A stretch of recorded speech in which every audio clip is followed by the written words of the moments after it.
दिल्ली की सत्ता से जाने के बाद आम आदमी पार्टी के लिए मुश्किलें अब और बढ़ती जा रही है। दिल्ली विधानसभा सत्र के चौथे दिन यानी कि शुक्रवार के कैग के एक और रिपोर्ट पेश की जाएगी। यह रिपोर्ट व्यवस्था विभाग से संबंधित है, जिसमें अस्पताल, मोहल्ला क्लिनिक में दवाइयों की खरीद, स्टाफ की कमी और भर्ती से लेकर के अलग अलग तरीके के मामले की जांच की गई है। इसमें दवाई की खरीद में भी घपले आदि की मामले शामिल है। माना जा रहा है कि इस रिपोर्ट में पेश होने के बाद सदन में चर्चा कराकर भाजपा सरकार दिल्ली में पूर्व में सत्ता में रही आम आदमी पार्टी के लिए मुश्किलें अब और बढ़ा सकती है।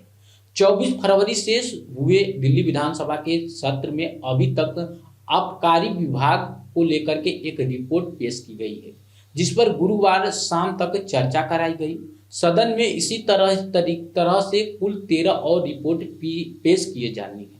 दिल्ली की आम आदमी पार्टी की सरकार ने तब आम आदमी मोहल्ला क्लिनिक को व्यवस्था का एक नायाब मॉडल बताकर न सिर्फ राष्ट्रीय स्तर पर बल्कि अंतर्राष्ट्रीय स्तर पर भी खूब सुर्खियां बटोरी।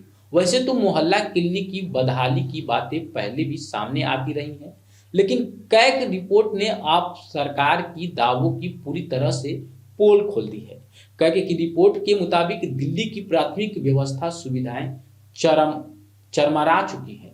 मोहल्ला क्लिनिक, डिस्पेंसरी समेत सभी प्राथमिक स्वास्थ्य केंद्र डॉक्टरों, कर्मचारियों, दवाओं व बुनियादी सुविधाओं की कमी से जूझ रहे हैं। मोहल्ला क्लिनिक में बुखार की जांच कराने के लिए थर्मामीटर, ब्लड प्रेशर मापने के लिए बीपी मशीन, शुगर जांच के लिए ग्लूकोमीटर जैसे उपकरण तक नहीं है। ऐसे में मोहल्ला क्लिनिकों में मरीजों के इलाज में भारी अनियमितताएं सामने आई हैं। स्थिति यह है कि इन मोहल्ला क्लिनिकों में मरीज को देखने के लिए डॉक्टर 1 मिनट का भी समय नहीं देते हैं। बिना जांच किए दवा दे दिए जाते हैं। कैग रिपोर्ट में यहाँ तक कहा गया है कि साल 2016 से 17 से 2021 से 22 के बीच प्राथमिक स्वास्थ्य केंद्रों के निर्माण के लिए 35.16 करोड़ आवंटित किए गए थे, जिसमें 99.7 करोड़ यानी कि सिर्फ 28% ही खर्च हो सका है। मोहल्ला क्लिनिक के लिए आवंटित 31.44 से 86.66% बजट इस्तेमाल नहीं हुआ है। यह साबित करता है कि मोहल्ला क्लिनिक की प्लानिंग और प्लान की कमियां रही। मार्च 2017 तक 100 मोहल्ला से क्लिनिक बनाए जाने थे, जबकि मार्च 2023 तक 523 मोहल्ले क्लिनिक ही खुल पाए। इसमें शाम की पाली में चलने वाले 31 मोहल्ले क्लिनिक भी शामिल हैं। 31 मार्च 2020 के बाद 3 साल में सिर्फ 38 ही मोहल्ले क्लिनिक बन पाए। कैग ने 4 जिले के 218 मोहल्ले क्लिनिक का आवंटन किया। कैग ने 74 मोहल्ला क्लिनिक का संयुक्त रूप से निरीक्षण किया गया, जिससे पाया गया कि 53% यानी कि 39 मोहल्ले क्लिनिक में 75% से कम आवश्यकताएं दवाई थी। अक्टूबर 2022 में मार्च 2023 के बीच मोहल्ला क्लिनिक में इलाज के लिए पहुंचने वाले 70% मरीजों को देखने के लिए 1 मिनट से भी कम समय दिया गया। वहीं मोहल्ला क्लिनिक, मोबाइल हेल्थ योजना, डॉक्टर, प्राथमिक इत्यादि कर्मचारियों की कमी से जूझ रहे हैं और इन योजनाओं के लिए आवश्यकता सूची में दर्ज 100 से दवाइयों से 76 दवाइयां भी सेंट्रल स्टोर में उपलब्ध नहीं थी।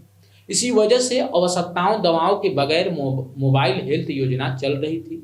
साल 2016 से 2020 के बीच करीब 17 लाख स्कूली छात्रों से सिर्फ 2.81 लाख से 3.51 लाख छात्रों की स्वास्थ्य जांच हो पाई।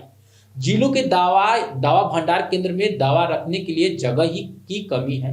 दक्षिण दिल्ली की बात करें तो वहां दवा भंडार केंद्र बेसमेंट बन गया है, जिसमें एयर कंडीशन व वेंटिलेटर तक की व्यवस्था नहीं है।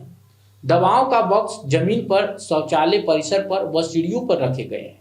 जनवरी 2022 से अप्रैल 2023 के बीच उत्तर पूर्वी जिले के दवा स्टोर में 1 से 16 माह तक का 26 आवश्यकताएं दवाई उपलब्ध नहीं थी। इसी तरह से जिले में स्टोर में डिस्पेंसर हो गए हैं। 10 से 37% दवाई नहीं है। इसके साथ ही कैग की रिपोर्ट में और भी कई बड़ी बातें सामने आई हैं। 41 मोहल्ले क्लिनिक डॉक्टर की छुट्टी, इस्तीफा व पैन से इन्हें हटाए जाने का कारण महीने में 15 से 23 दिन तक बंद रहते हैं। 74 मोहल्ला क्लिनिक से 10 में से पेयजल की व्यवस्था और 21 में से शौचालय तक नहीं है। 12 मोहल्ले क्लिनिक दिव्यांगों के लिए अनुकूल नहीं पाए गए। 31 मोहल्ला क्लिनिक में दवा रखने के लिए पर्याप्त जगह नहीं है।